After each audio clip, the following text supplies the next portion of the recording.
Veremos agora a segunda parte da nossa aula sobre função e regulação do sistema digestório. Começaremos a falar por cada parte que compõe o nosso trato gastrointestinal. E essa primeira parte vai ser a boca, que tem funções envolvidas com a captura, e, consequentemente, a ingestão do alimento, com a mastigação também, que envolve a fragmentação e a trituração do alimento, promovida muitas vezes pelos dentes, representados aqui pelos dentes de mamíferos, dentes que têm especializações. Vocês podem notar aqui, como a gente pode observar, os dentes frontais, os incisivos, os caninos, os pré-molares e os molares, tanto na arcada superior quanto na arcada inferior. Ok? Aqui mostrando os dentes, na verdade, de um carnívoro, que é um cachorro. E aqui, ó, esse dente inferior aqui, molar, é chamado de dente carniceiro, ok? Que é o dente característico dos animais carnívoros, que é um dente que tem a capacidade muito grande de também promover o corte da carne, que é ingerida, da proteína que é ingerida por esses animais. Bom, e além disso também a boca ela tem um papel importante de misturar o bolo alimentar com a saliva, para que aquele alimento possa ser umidificado e solubilizado e também digerido, ok? Então todas essas questões aqui que envolvem movimento, a captura, e a ingestão, a mastigação e a misturação, elas envolvem a motilidade da boca dos animais. Os vertebrados não mamíferos, eles costumam ter dentes, uma dentição de um único tipo. Não são dentes diferenciados como a gente observa nos mamíferos, ok? Então, ao invés de dentes, por exemplo, outras espécies animais, como os pássaros, eles apresentam um bico córneo, ok? Para poder promover a captura, e a ingestão do seu alimento. A secreção que acontece na cavidade oral, na boca, ela depende das glândulas salivares. Então aqui nós temos duas figuras representando as glândulas salivares de um cão. A gente observa aqui que o cão apresenta glândulas mandibulares, sublinguais, glândulas parótidas, como também são observados nos seres humanos, mas eles apresentam uma glândula, um par de glândulas a mais, que são as glândulas orbitais, glândulas salivares orbitais. Então essa saliva ela é importante porque ela permite a lubrificação da cavidade oral e também do alimento, facilitando assim a sua propulsão ao longo do trato gastrointestinal, principalmente para o processo de deglutição, que vai levar o alimento da boca em direção ao estômago. Ela também tem um papel importante porque o fluxo salivar ajuda a fazer a limpeza da cavidade oral. Ela faz uma dissolução de moléculas gustativas para facilitar a percepção também, através dos nossos receptores gustatórios, lá na cavidade oral, facilitando assim a percepção do paladar. Ela influencia o balanço hídrico, porque ao longo do dia os animais produzem grandes quantidades de saliva, e isso varia, claro, de acordo com o seu estado de hidratação e também com o hábito alimentar. Então a gente pode comparar, por exemplo, que os seres humanos, os seres humanos eles geralmente produzem cerca de 1 litro a 1,5 litro de saliva por dia. E essa saliva, é claro, que é deglutida junto com o alimento para que ela não seja eliminada e perdida, essa água, principalmente, do corpo do ser humano, do indivíduo. Então, por exemplo, se a pessoa tem problemas de deglutição, alguma deglutição prejudicada, em que a pessoa acaba acumulando muita saliva na boca e acaba expelindo a saliva pela boca para não se engasgar muitas vezes, isso aí pode, e também que acontece com as pessoas idosas, quando elas começam a ficar muito velhinhas, elas podem perder a força da musculatura envolvida com a deglutição e elas começam a babar um pouco. Então isso gera uma perda de líquido. Então isso acaba influenciando no balanço hídrico. Um bovino, por exemplo, ele fica o dia inteiro pastando, ruminando, comendo, e isso faz com que ele produza uma quantidade enorme de saliva. E a quantidade enorme de saliva é da ordem de quase 100 litros de saliva por dia. É assim, um número bastante absurdo. E se esse animal tiver um problema de deglutição também, ele pode ficar também desidratado por conta da perda desse líquido do corpo dele. ok? Bom, facilita também a nossa fala, a mastigação e a deglutição, como eu havia comentado anteriormente, e também ela é importante porque ela vai promover a digestão inicial do amido, já que muitas espécies animais possuem na sua saliva a presença de amilase salivar, também conhecida como pitialina. Temos também outras enzimas de menor atividade, como é o caso da lipase lingual. A lipase lingual não tem uma ação tão grande na digestão das gorduras como acontece com a amilase salivar. Além disso, a saliva também promove a defesa do organismo, através da lisozima, que tem ação antibacteriana e também tem presença de anticorpos que são secretados juntos com a saliva. E elas são glândulas, as glândulas salivares, elas são bastante sensíveis a estímulos sensoriais.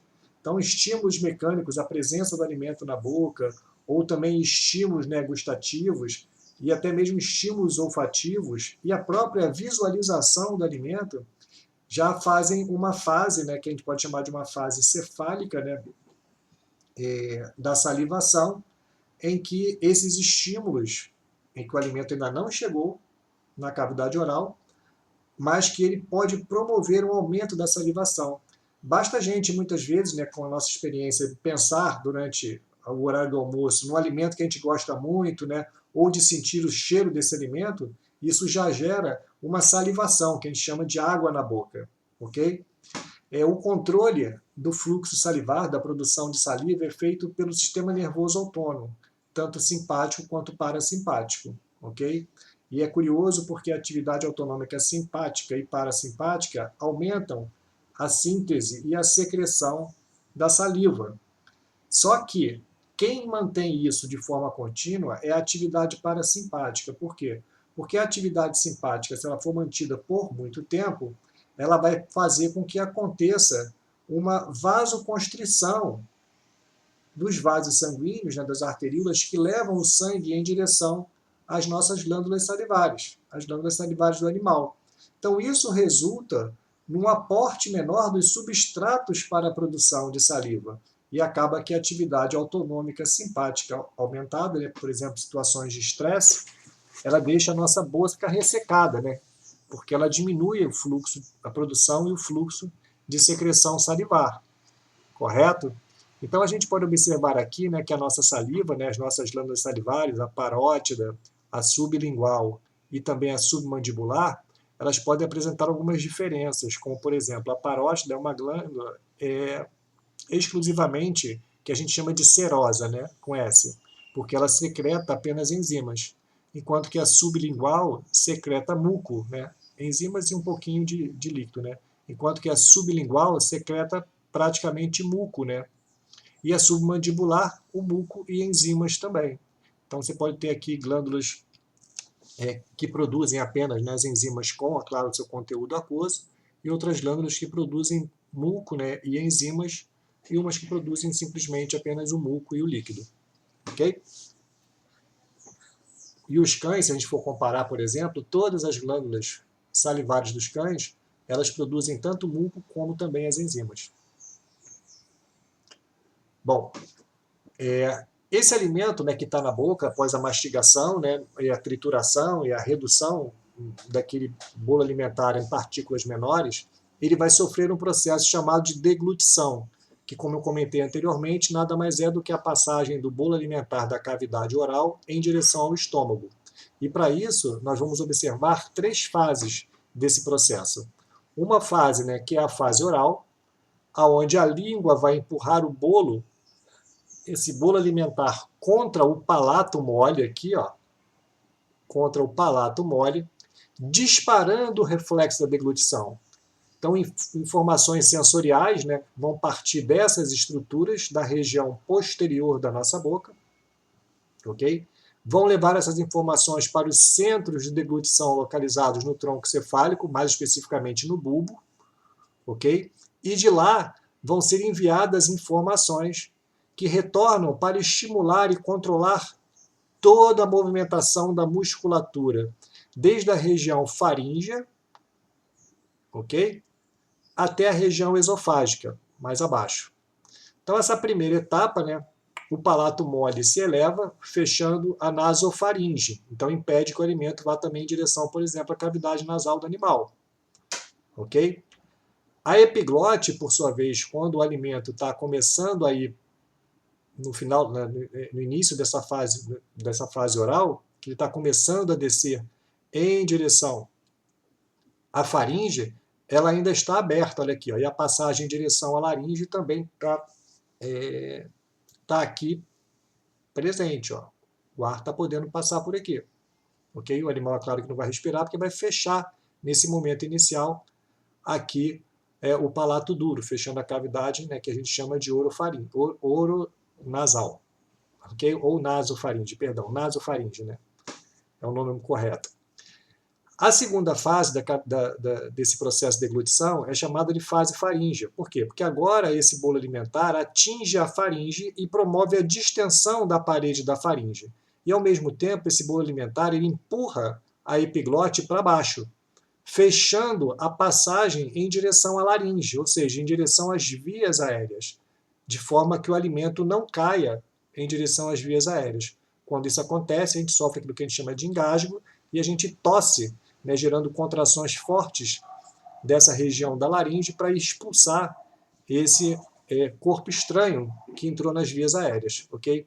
Então aqui é claro, né, que a epiglote se dobra para baixo para ajudar a manter o material engolido fora das vias aéreas, e o esfíncter superior esofágico ele vai começar a relaxar quando o alimento atinge o limite entre a faringe e também entre o esôfago.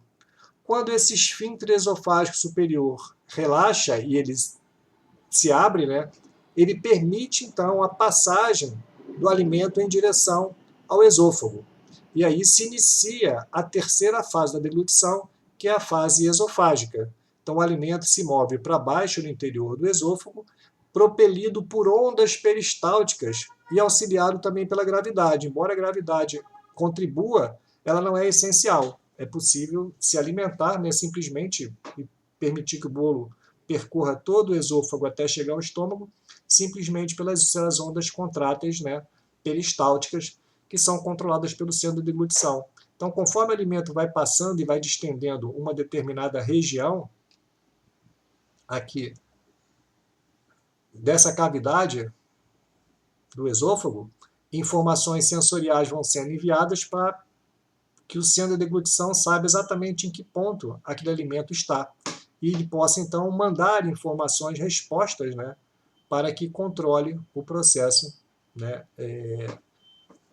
através dos nervos, né, que vão mandar essas informações, controle esse processo da deglutição. Ok? Uma vez que o bolo alimentar atinja o final do esôfago, ocorre, então, a informação de que o alimento está nessa porção final, e aí o que acontece é que o centro da deglutição manda informações para que ocorra o relaxamento do esfíncter esofágico inferior. E esse, quando se abre, permite a passagem do bolo alimentar em direção ao estômago. Em seguida, é claro, né, ocorre o fechamento desse esfíncter, porque não tem mais distensão, e caso tenha sobrado algum tipo de alimento, pode ser gerada uma onda peristáltica secundária, para que possa ser empurrado esse restante de alimento que ficou retido no esôfago. Correto? Bom, o alimento chega lá no nosso estômago, né, através do esfíncter esofágico inferior, e esse esfíncter esofágico inferior é importante porque ele evita que, por exemplo, os conteúdos gástricos retornem em direção ao esôfago. E conteúdo gástrico possui acidez, e isso pode lesar a parede do esôfago, que não é protegida com a mesma proteção de muco que existe na parede do estômago. Então, o esfíncter esofágico inferior é importante para evitar que ocorra o retorno, né, ou fluxo de conteúdos estomacais em direção ao esôfago, enquanto que aquele esfíncter esofágico superior ele é importante permanecer fechado para evitar uma grande entrada de ar. Quando a gente, por exemplo, faz mastigação de chiclete, que a gente deglute, mas não chega nenhum alimento, lá a gente vai abrindo o esfíncter esofágico superior pela deglutição da saliva também. Então isso faz com que muitas vezes ocorra muita entrada de ar em direção ao estômago, provocando distensão de estômago, e isso leva muitas vezes àquele incômodo, quando você fica mastigando um chiclete por muito tempo. Aquelas dores, né, que a gente sente na região abdominal. Ok? Então o estômago, né, ele está localizado logo abaixo do músculo diafragma. ele é dividido em 3 partes principais, né, do ponto de vista anatômico. O fundo, que é essa região aqui, que é a região praticamente de entrada do alimento que está vindo do esôfago. O corpo, que é a região mais média do nosso estômago. E o antro, que é a porção mais final, onde nós vamos encontrar aqui um outro esfíncter, que é o esfíncter pilórico, né, o piloro, que controla a saída do conteúdo estomacal em direção ao intestino delgado, em direção ao duodeno. Então notem que, por exemplo, o estômago tem bastante dobras, né? A superfície dobrada aumenta a área, né? Aqui para que tenha um maior contato do alimento com a estrutura estomacal. Então o estômago vai ter como funções principais promover o armazenamento do alimento e a regulação da passagem apropriada ao intestino, porque o estômago tem que controlar o seu esvaziamento, é preciso que esse controle seja feito de maneira bastante precisa para dar tempo do intestino delgado poder processar esse alimento que está chegando. Não adianta simplesmente armazenar o alimento aqui e lançar ele diretamente para o intestino delgado, porque o intestino delgado precisa de tempo para processar esse alimento. Então, acaba que o estômago funciona como esse reservatório, nesse armazenamento, para controlar a passagem, né, de uma forma adequada em direção ao intestino. Lá no nosso estômago já temos também a digestão, né, que é feita por ação mecânica, pelas contrações gástricas e também pela mistura, né, do alimento com as suas secreções, para promover a digestão, que a gente chama de digestão química, né, principalmente a ação da protease. Então, a quebra principal dos nutrientes que nós vamos observar ao nível do estômago está relacionado às proteínas. Além disso, também ele tem papel importante de defesa da entrada desse trato gastrointestinal, porque as secreções gástricas elas eliminam micro-organismos que possam ser deglutidos ou provindo também até das próprias vias aéreas respiratórias, por conta da sua acidez. Então acaba que isso ajuda a eliminar esses micro-organismos. Bom, a motilidade do estômago, né, ela envolve uma série de contrações peristálticas. São dois tipos de movimentos principais, né, que são as contrações peristálticas, que a gente observa ao longo de todo o estômago, né, e o papel dessas contrações peristálticas é impulsionar o bolo alimentar adiante, ok? Enquanto que os outros movimentos observados são os movimentos de retropulsão. Esses são observados lá no antro, nessa região mais distal aqui. Então essas contrações mais fortes, né, peristálticas mais intensas, geradas aqui na região do antro, até porque o antro tem uma camada muscular mais desenvolvida do que o restante das áreas do estômago, né, o corpo e o fundo, ele gera forças contráteis que impulsionam o bolo alimentar em direção ao piloro. Se o piloro estiver aberto, ele vai permitir que ocorra a passagem do bolo alimentar em direção ao duodeno, ao intestino delgado. Mas muitas vezes o piloro está fechado, né, por conta do controle preciso desse lançamento do alimento em direção ao intestino delgado, e aí o alimento bate no piloro e retorna. Por isso que a gente chama isso de movimentos de retropulsão, que são importantes tanto para misturar o conteúdo, né, alimentar com o conteúdo, né, do suco gástrico, como também ajuda, né, com esse processo de bater e retornar a fragmentar esse bolo alimentar. Outro aspecto importante relacionado à motilidade do estômago envolve não contrações, mas sim um relaxamento que acontece na região do fundo do estômago, essa região aqui mais próxima, né, do esfíncter esofágico inferior.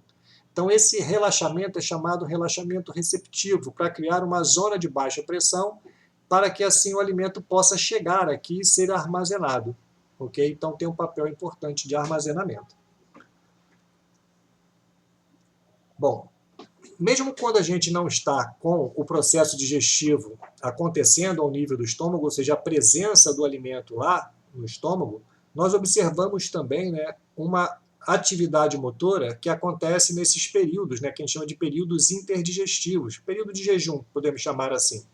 Isso acontece mais ou menos a cada 90, 70 minutos.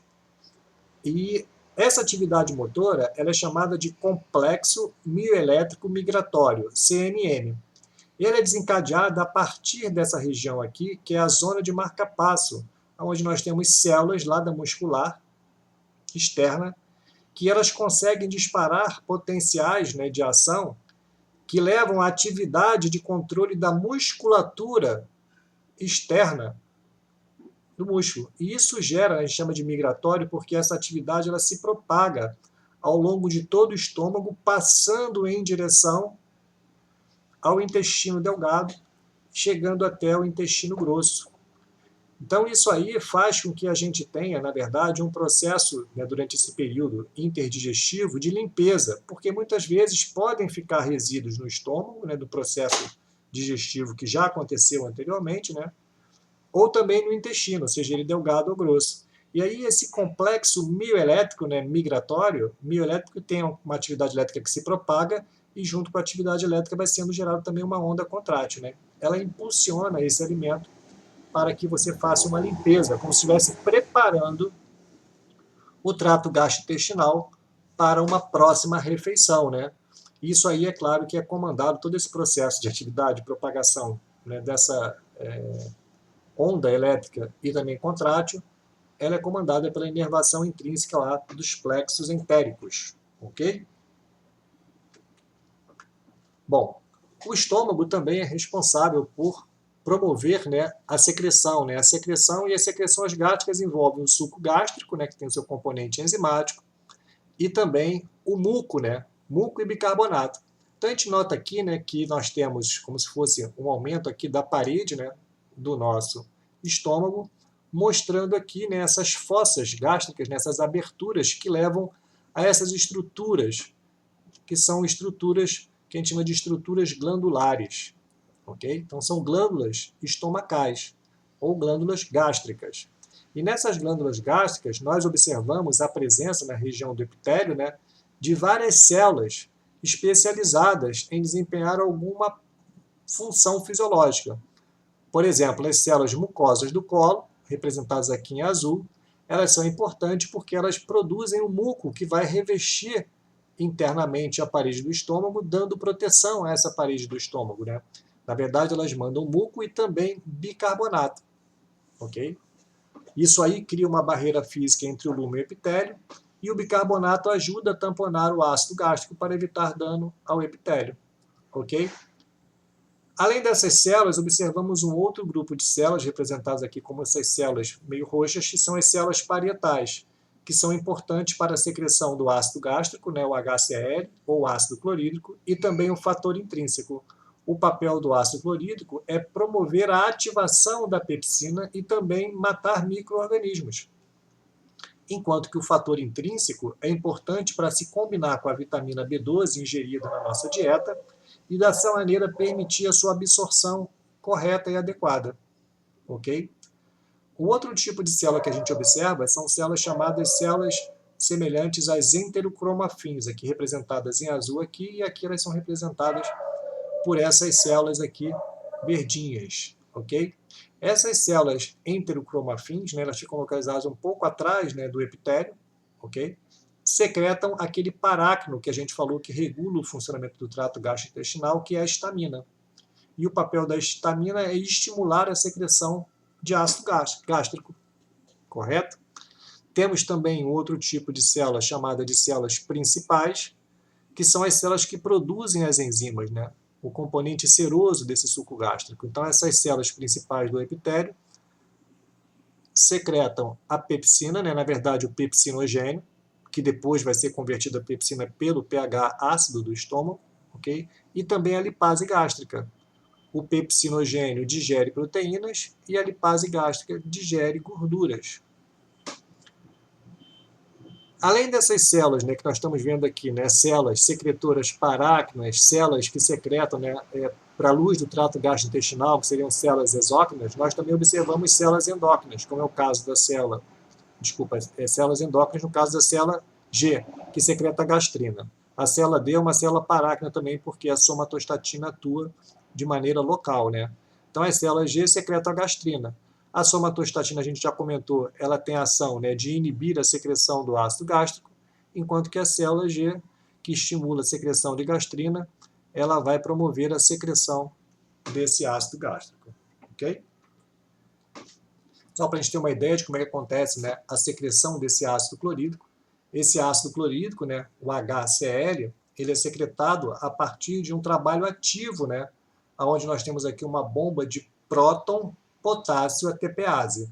Ela faz um cotransporte, né, contrário, né, que no caso antiporte, bombeando o próton para fora e trazendo o potássio para dentro da célula. E o cloreto sai por canais de cloreto. Ok? Como isso acontece na verdade? Como é que esse próton ele é produzido? Esse próton é produzido a partir da reação da água, ok? Com o dióxido de carbono, CO2. Água mais CO2 na presença de anidrase carbônica forma ácido carbônico, que se dissocia em quê? Em bicarbonato, ok? Aqui, ó, o HCO2 vai dar para a gente aqui o H2CO3, tá joia? 3 oxigênio, 1 próton e um carbono. E o próton que se dissocia, né, a partir do ácido carbônico, né, libera bicarbonato e o próton então ele é bombeado para fora. E esse bicarbonato que é produzido durante essa formação do próton, por essa reação metabólica celular da célula parietal, ele vai ser trocado para o meio externo por um trocador cloreto bicarbonato que fica localizado na membrana basolateral. Correto? Então esse cloreto ganha a célula e depois ele deixa a célula pelo gradiente de concentração através de canais iônicos. E dessa maneira a célula consegue secretar o quê? O ácido clorídrico. Nota que em contrapartida a célula produz muito bicarbonato. E esse bicarbonato ele vai em direção à corrente sanguínea provocar uma espécie de uma alcalose do nosso plasma sanguíneo durante os períodos digestivos. Por quê?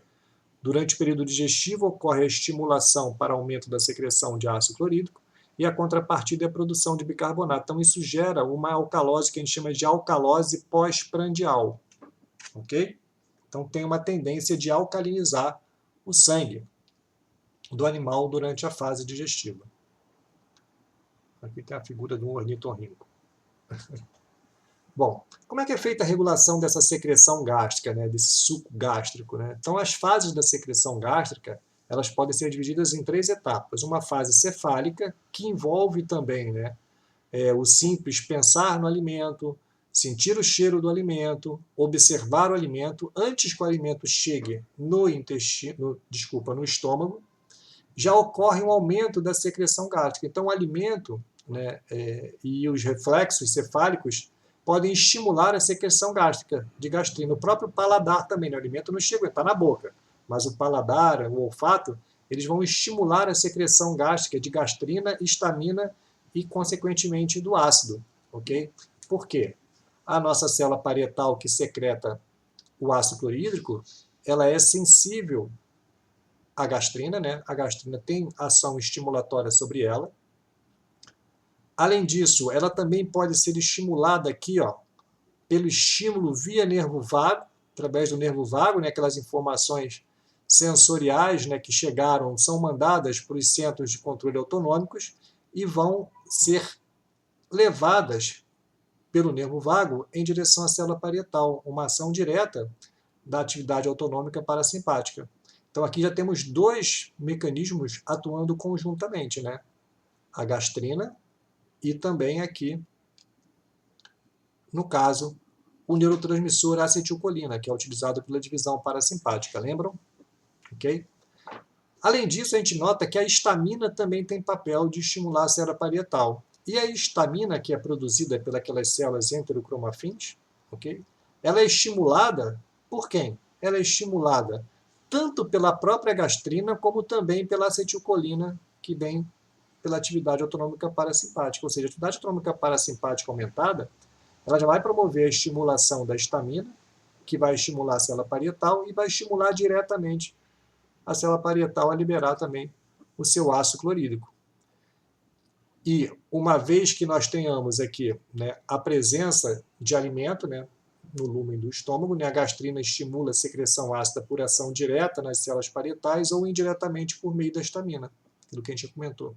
Okay? O ácido, por sua vez, vai estimular a secreção do pepsinogênio pela célula principal.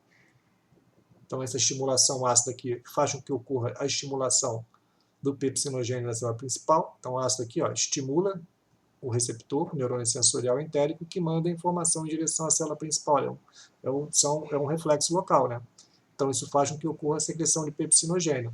O pepsinogênio, na presença de acidez, ele é clivado, convertido a pepsina e pode começar, então, o processo de digestão das proteínas. A somatostatina aqui, notem que ela tem uma ação inibitória, tanto sobre a célula G como também sobre a célula parietal. Quando aumenta muito também a acidez, né, a célula D é sensível a essa acidez, ela recebe informações que fazem com que ela estimule a secreção de somatostatina. E a somatostatina atua sobre a célula G, sobre a célula parietal e sobre a célula enterocromafim, ou seja, ela inibe a secreção de gastrina, de histamina e inibe diretamente a secreção de ácido clorídrico. Então, ela tem uma ação inibitória. E isso é importante porque para controlar a quantidade de acidez que está sendo lançada no estômago. Então, é uma espécie de um mecanismo de retroalimentação que mantém aqui um controle na quantidade de ácido clorídrico que é lançado dentro da luz do estômago. Bom, o alimento depois, né, que está sendo lançado de maneira adequada, né, o esvaziamento gástrico, ele é muito bem controlado para levar o bolo alimentar em direção ao intestino delgado para que possa continuar, né, dar continuidade ao processo digestório. E esse intestino delgado ele vai apresentar também, né, movimentações. E nós observamos dois tipos principais de movimentações no intestino delgado. Um, que são os movimentos de segmentação.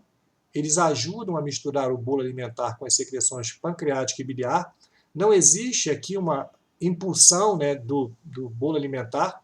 Aqui o que acontece aqui, a gente tem em momentos aqui, essa porção do tubo do intestino delgado está relaxado, enquanto essa sofreu uma contração. Quando ela se contrai, ela impulsiona, né, o conteúdo dela para um lado e para o outro, ok? Para os locais onde ocorre o quê? Onde está relaxado. Nota que esse movimento de segmentação ele é representado por contrações que são intervaladas aqui, em espaços específicos ao longo do intestino delgado, justamente para promover essa mistura do bolo alimentar. Veja que logo em seguida, aquela região que estava relaxada, ela se contrai, ok? E a que estava contraída se relaxa. E aí o que acontece? O bolo alimentar vai se misturando com as secreções, né, lá do intestino delgado, intestinais, principalmente a secreção pancreática e também a secreção biliar. Mas também existe um outro tipo de movimento que é importante para dar prosseguimento na passagem do bolo alimentar ao longo do intestino delgado, que são os movimentos peristálticos. Esses ajudam a impulsionar o bolo alimentar na direção anterógrada, ou seja, a direção ao intestino grosso. Tudo bem? Então aqui, tempo zero. Essa porção, esse segmento do intestino delgado, ele sofre uma contração. Essa contração acontece sempre anteriormente ao bolo alimentar.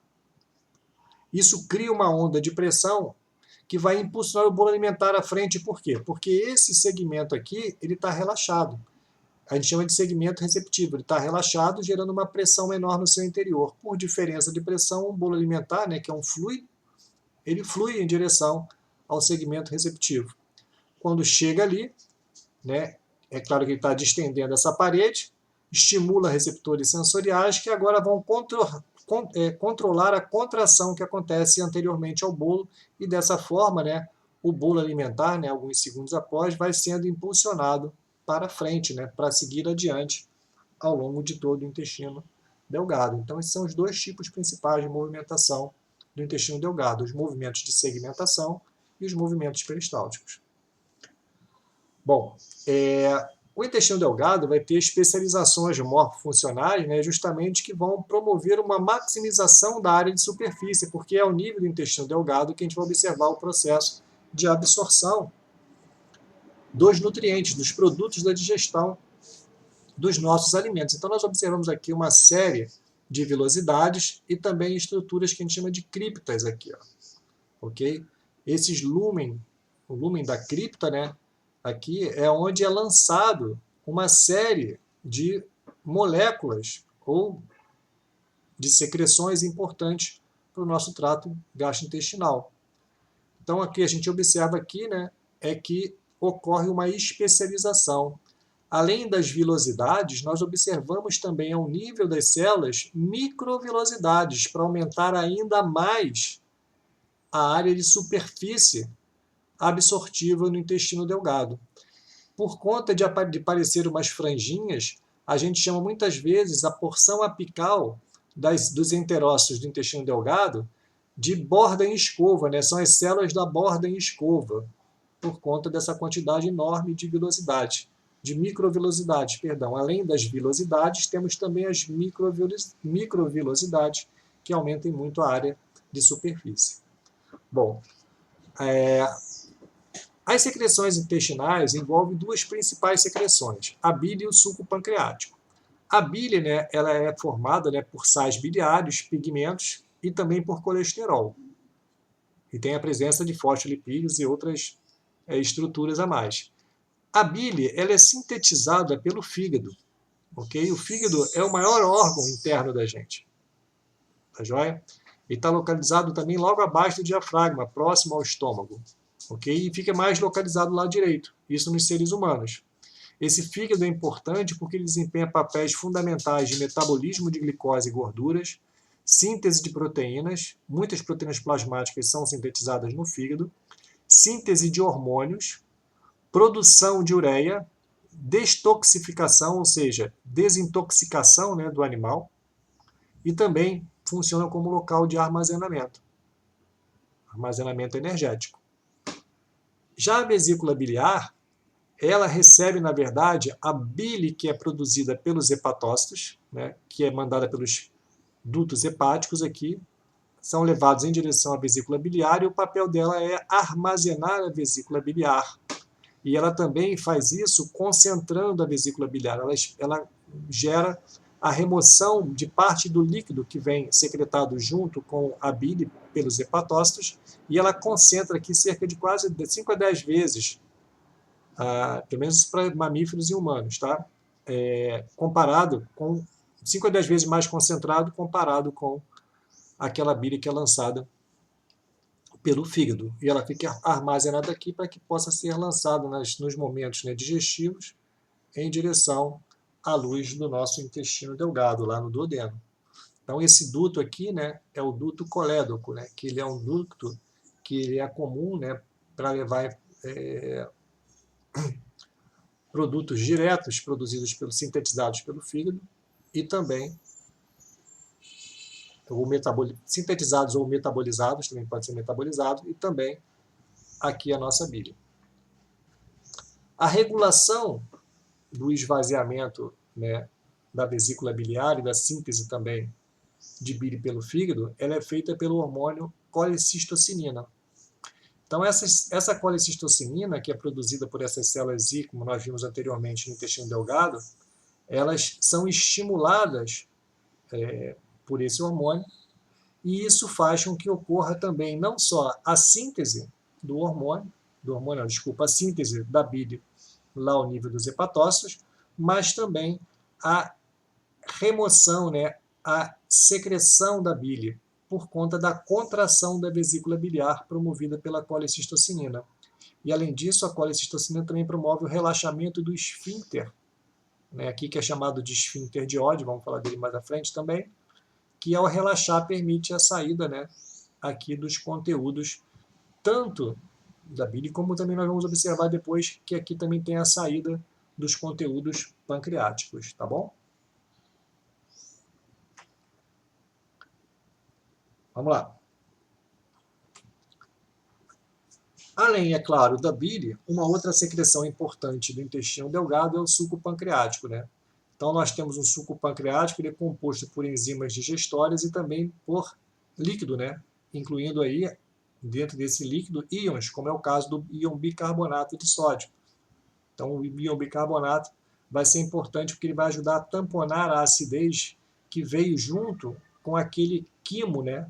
Que é como a gente chama o bolo alimentar quando ele deixa o estômago. Então, aquele quimo que chega em direção à luz do duodeno, ele traz os conteúdos ácidos do estômago. E aí, essa secreção do suco pancreático de bicarbonato é importante para promover o tamponamento, reduzir essa acidez. Quem promove, né, a secreção do suco pancreático é o componente, né, que a gente chama de componente exócrino do pâncreas, ou o pâncreas exócrino, que são essas glândulas acinárias. Elas é que promovem a produção do suco pancreático. Enquanto que a gente pode ver aqui, só para chamar a atenção, né, menorzinho aqui, esses grupinhos arredondados, né, de células ou de estruturas celulares em roxo, formam o o componente endócrino do pâncreas. São as ilhotas de Langerhans, que produzem os hormônios insulina e glucagon, principalmente. Ok? Então, o conteúdo, né, que vem lá do estômago chega aqui e ele vai promover, pela presença de acidez e a presença também de outros componentes, né, e também da própria distensão mecânica, estímulos que vão aumentar a secreção pancreática em direção à luz do estômago. Então, a chegada do quimoácido, ele vai estimular a secreção de secretina, e a secretina vai, por sua vez, né, via o peptídeo vasoativo intestinal, o VIP, aumentar o componente aquoso da secreção pancreática, incluindo aí, é claro, a secreção do bicarbonato, que faz parte desse componente aquoso, assim como a colicistocinina, que vai ser estimulada principalmente pela presença de gorduras, ela vai estimular gorduras, também aminoácidos, o componente, né, digestório, que são as enzimas, o componente enzimático do suco pancreático. Tá joia? Então, a colicistocinina é responsável por estimular a secreção do componente enzimático do suco pancreático, enquanto a secretina é importante para estimular o componente aquoso, incluindo aí o íon bicarbonato. As enzimas digestórias, né, envolvem a amilase pancreática, né, enzima digestória, né, amilase pancreática, e a ativação em cascata de proteases e lipases. Ok? Então, a gente viu, né, que a estimulação lá do duodeno, né, a presença, né, do alimento, né, por estímulo mecânico e estímulo químico, vai levar informações, né, aquelas informações pelas vias intrínsecas e extrínsecas, em direção às células acinárias. As secreções pancreáticas são lançadas, né, pelo duto pancreático em direção à luz do intestino delgado, quando ocorre o relaxamento daquele esfíncter de Oddi, né, que controla o lançamento da bile e do suco pancreático na luz do intestino, como eu tinha comentado anteriormente. Então, o que acontece aqui? Lança os imogênios, né? Quimotripsinogênio, o tripsinogênio também é lançado, a procarboxipeptidase, a procolipase e a fosfolipase. Esse tripsinogênio ele vai ser convertido a tripsina por conta da ação daquelas enzimas que nós falamos nas aulas anteriores, que são aquelas enteropeptidases da borda em escova, aquelas enzimas que estão presas na membrana dos enterócitos. Então, essas enteropeptidases clivam o tripsinogênio para formar a tripsina ativa. Uma vez que a tripsina esteja ativa, ela começa a clivar o quimotripsinogênio, a procarboxipeptidase, a procolipase e a profosfolipase, transformando toda essas enzimas, esses imogênios, perdão, em enzimas ativas, quimiotripsina, carboxipeptidase, colipase e fosfolipase, ou seja, ocorre, né, uma espécie de uma cascata de ativação de proteínas, promovidas por quem? Pela tripsina. Correto? Bom, o fígado, né, ele tem um papel muito importante, né, o pessoal fala que ele funciona como se fosse uma espécie de um filtro biológico, e ele está relacionado muito intimamente com o processo absortivo também, porque nós observamos aqui, né, o sistema porta-hepático. Né? Então, o que a gente tem aqui, na verdade, o sistema porta-hepático? Toda aquela rede de capilares do trato digestório, lá desde o estômago, o intestino, né, envolvendo também o pâncreas, até mesmo o baço, ele capta os nutrientes que são absorvidos no intestino.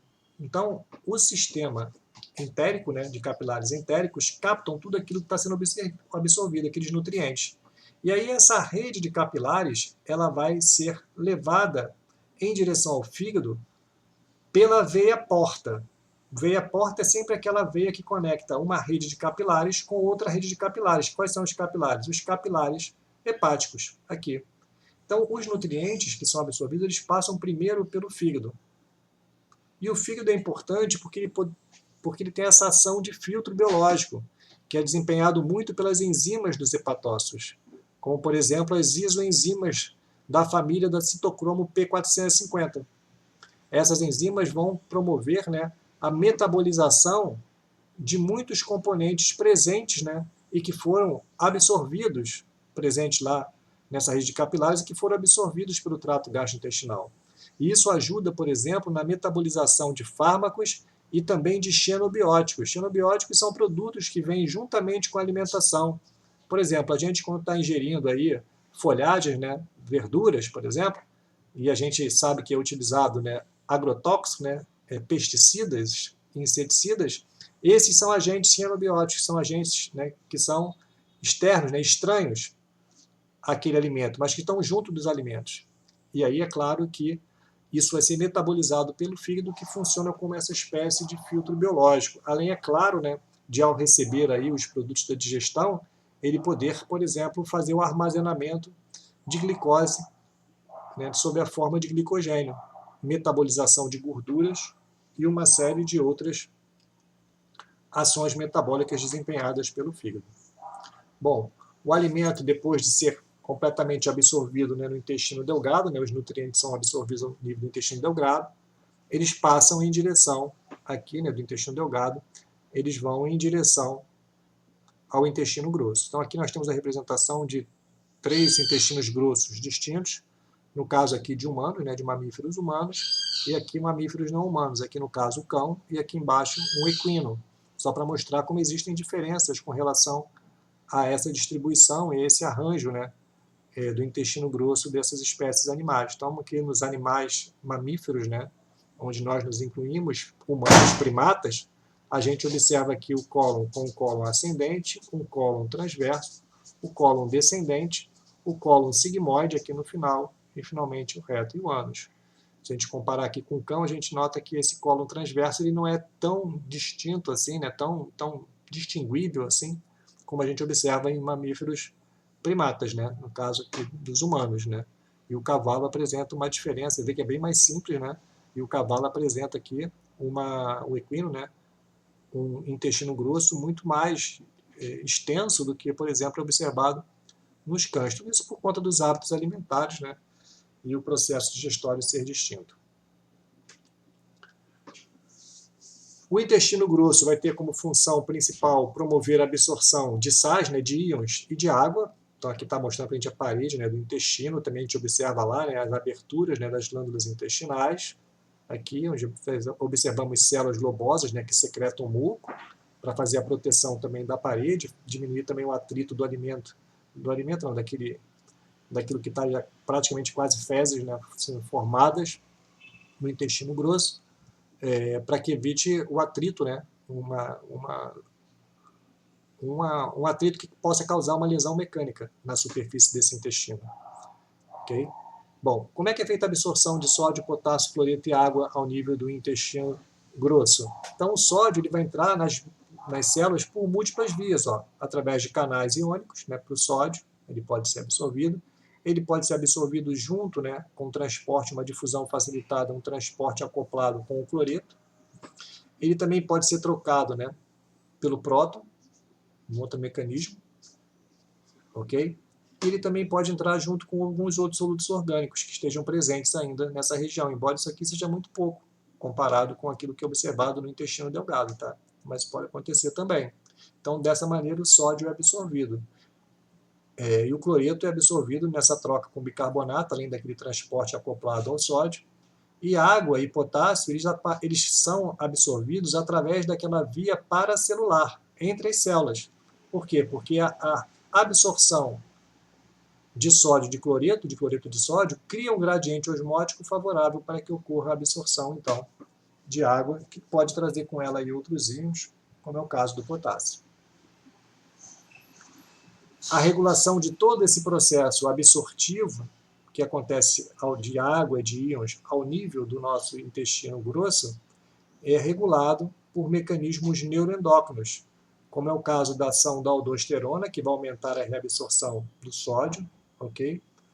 A somatostatina vai promover a regulação dessa absorção inibindo quando tiver um pouco mais aumentada, assim também como a própria atividade entérica, né? E também simpática e parasimpática, principalmente aqui a parasimpática, a atividade neuronal. Então você tem regulação tanto endócrina como também neuronal, por isso que a gente chama que é um mecanismo neuroendócrino.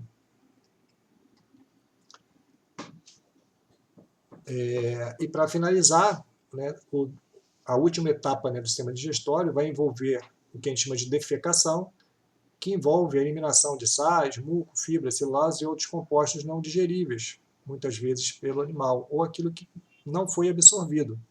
Então aqui mostra para a gente o reto, que é a porção final lá do intestino grosso, e lá nesse reto a gente nota bem na extremidade final, aqui a gente nota a abertura, né, o ânus, que a gente chama de ânus do animal.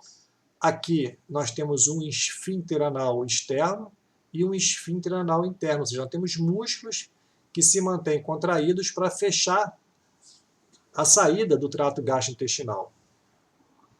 O esfíncter anal interno, ele é dotado de músculo liso e ele simplesmente responde a controle reflexo, enquanto que o externo ele é dotado de músculo estriado e está submetido ao controle voluntário. O animal é capaz de controlar o momento em que ocorre esse processo de defecação. E aqui mostra para a gente, nessa figura, embora ela esteja em inglês, né, que nós temos informações sensoriais vindas lá do sistema nervoso central que vão mandar informações em direção aqui, ó, por exemplo, ao nosso... são neurônios motores, né, que vão controlar a contração do músculo do esfíncter anal externo. Todo músculo esfíncter, né, ele se mantém contraído, fechado, né, naquele momento. A informação que vem lá de cima, ela mantém uma espécie de um tônus, né, uma liberação ativa de neurotransmissores que mantém esse músculo contraído. Quando ocorre o momento adequado e necessário que o animal sente aquela premência de defecar, ele encontra o local adequado e aí o que ele faz é promover um relaxamento. Como? Essa informação tônica ela vai ser suprimida, ela vai ser cortada. Diminui a liberação do neurotransmissor, essa musculatura externa ela relaxa. Esse músculo interno aqui ele está sob um controle reflexo. Por quê? Porque lá na parede lá do reto, né, na porção lá do reto, a gente tem receptores sensoriais que levam informações sobre o preenchimento dessa estrutura, dessa cavidade. Conforme vai aumentando a distensão aqui, ou seja, o aumento do acúmulo de fezes, vai estimulando esses receptores sensoriais mecânicos que estimulam, por uma via reflexa, os neurônios motores que comandam a contração da musculatura lisa do esfíncter anal interno, da musculatura lisa também do final do cólon sigmoide e de todo o reto, que ao se contraírem, eles começam a impulsionar o bolo, ou as fezes, né, não é mais bolo alimentar, em direção à saída do ânus. Mas como esse músculo está contraído, ele se mantém lá dentro e dá aquela premência, essa pressão gera aquela premência, aquela necessidade que o animal sente de ir ao banheiro. Banheiro não, que o animal não vai ao banheiro, nós aqui vamos. Então sente aquela necessidade de defecar. Quando ele encontra o local adequado, o que ele faz, no momento adequado, ele simplesmente relaxa essa musculatura. Quando ela relaxa, como está tendo uma contração, né, aqui da musculatura do cólon sigmoide, do reto, e aqui também um relaxamento do esfíncter anal interno, aqui ele é relaxado, tá? A informação para cá é de relaxamento, para cá, para o restante da parede, ela é contrátil. Isso gera, então, uma onda contrátil de pressão que impulsiona as fezes e o animal consegue defecar. Aqui está a referência bibliográfica utilizada nessa aula e nos veremos no próximo encontro.